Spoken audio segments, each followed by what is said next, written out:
ಇಂದು ಕರ್ನಾಟಕದ ಹಲವೆಡೆ ಹಾಗೂ ನೆರೆಯ ರಾಜ್ಯ ತಮಿಳುನಾಡಿನಲ್ಲಿ ಪ್ರಜಾಪ್ರಭುತ್ವ ಹಬ್ಬದ ಸಂಭ್ರಮ ಕಳೆಗಟ್ಟಿತ್ತು. ಮತದಾರರು ತಮ್ಮ ಹಕ್ಕನ್ನು ಚಲಾಯಿಸಿದ್ದಾರೆ. ರಾಜ್ಯದಾದ್ಯಂತ ಶಾಂತಿಯುತ ಮತದಾನ ನಡೆದಿದೆ. ಈ ನಿಟ್ಟಿನಲ್ಲಿ ಚುನಾವಣೆಗೆ ಸಂಬಂಧಿಸಿದಂತೆ ಹಲವಾರು ದೂರುಗಳು ಮತದಾರರ ಸಹಾಯವಾಣಿಗೆ ದಾಖಲಾಗಿದೆ. ಈ ಕುರಿತು ಒಂದು ವರದಿ. ದಕ್ಷಿಣ ಕನ್ನಡ ಜಿಲ್ಲೆ ಉಡುಪಿ, ಚಿಕ್ಕಮಗಳೂರು, ಮೈಸೂರು, ಕೊಡಗು ಸೇರಿದಂತೆ ರಾಜ್ಯದ 14 ಕ್ಷೇತ್ರಗಳಲ್ಲಿ ಲೋಕಸಭಾ ಚುನಾವಣೆ ನಡೆದಿದೆ. ಬೆಳಗ್ಗಿನಿಂದಲೇ ಮತದಾರರು ಮತಗಟ್ಟೆಗಳಿಗೆ ಆಗಮಿಸಿ ತಮ್ಮ ಹಕ್ಕನ್ನು ಚಲಾಯಿಸಿದ್ದಾರೆ. ಆದರೆ ಹಲವೆಡೆ ಮತಯಂತ್ರ ಕೈಕೊಟ್ಟ ಕಾರಣ ಮತದಾರರಲ್ಲಿ ಗೊಂದಲ ಸೃಷ್ಟಿಯಾಗಿತ್ತು. ಅಲ್ಲದೆ ಮತಗಟ್ಟೆಗಳಲ್ಲಿ ನೂಕುನುಗ್ಗಲು, ಘರ್ಷಣೆ ಉಂಟಾಗಿ ಹಲವಾರು ತೊಂದರೆಗಳು ಉಂಟಾಗಿತ್ತು.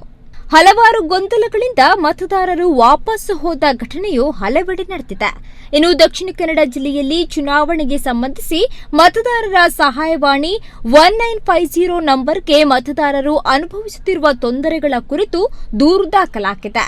ಮತದಾನಕ್ಕೆ ಸಂಬಂಧಿಸಿದಂತೆ 350ಕ್ಕೂ ಹೆಚ್ಚು ದೂರುಗಳು ದಾಖಲಾಗಿದ್ದು, ವೋಟರ್ ಲಿಸ್ಟ್ ಕುರಿತು ತನಿಖೆ, ವಿಶೇಷ ಚೇತನರಿಗೆ ವಾಹನ ವ್ಯವಸ್ಥೆ, ಮತದಾನ ಕೇಂದ್ರದಲ್ಲಿ ಉಂಟಾದ ತೊಂದರೆಗಳಿಗೆ ತಕ್ಷಣ ಈ ಸಹಾಯವಾಣಿ ಸಹಕರಿಸಿದೆ. ದಕ್ಷಿಣ ಕನ್ನಡ ಜಿಲ್ಲೆಯಲ್ಲಿ ಚುನಾವಣೆಗೆ ಸಂಬಂಧಿಸಿದಂತೆ ವೋಟರ್ ಹೆಲ್ಪ್ ಲೈನ್ ನಂಬರ್ ಅಂತೇಳಿ 1950 ಅಂತೇಳಿ ತೆರೆದಿದ್ದೀವಿ. ಅದರಲ್ಲಿ ಇವತ್ತು ಏನು ಪೋಲಿಂಗ್ ಡೇ ಏನಿದೆ, ಇವತ್ತು ಮತದಾನ ದಿನಾಂಕದಂದು ಒಟ್ಟು ನಮಗೆ ಒಂದು 350 ಕಂಪ್ಲೇಂಟ್ಸು ಬಂದಿದ್ದಾವೆ. ವೋಟರ್ ಲಿಸ್ಟ್ ಬಗ್ಗೆ ಜಾಸ್ತಿ ಜನ ಎನ್ಕ್ವೈರಿ ಮಾಡ್ತಾಯಿದ್ದಾರೆ.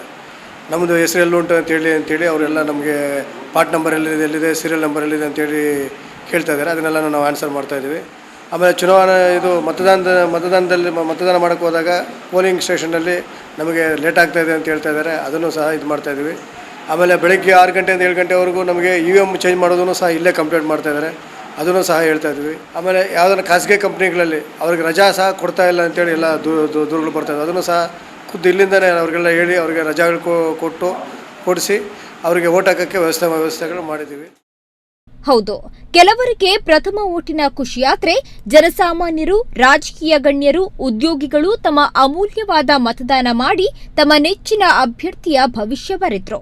ಸಾಕಷ್ಟು ಗೊಂದಲಗಳ ನಡುವೆಯೂ ಶಾಂತಿಯುತವಾಗಿ ಮತದಾನ ಪ್ರಕ್ರಿಯೆ ನಡೆದಿದ್ದು, ಈ ನಿಟ್ಟಿನಲ್ಲಿ ಮತದಾರರ ಸಹಾಯವಾಣಿ ಮತದಾರ ಸ್ನೇಹಿಯಾಗಿ ಕಾರ್ಯನಿರ್ವಹಿಸಿದೆ ಅಂತಾನೆ ಹೇಳ್ಬೋದು. ಸಂದೇಶ್ ಜಾರ, ನಮ್ಮ ಕುಡ್ಲ ನ್ಯೂಸ್ 24x7.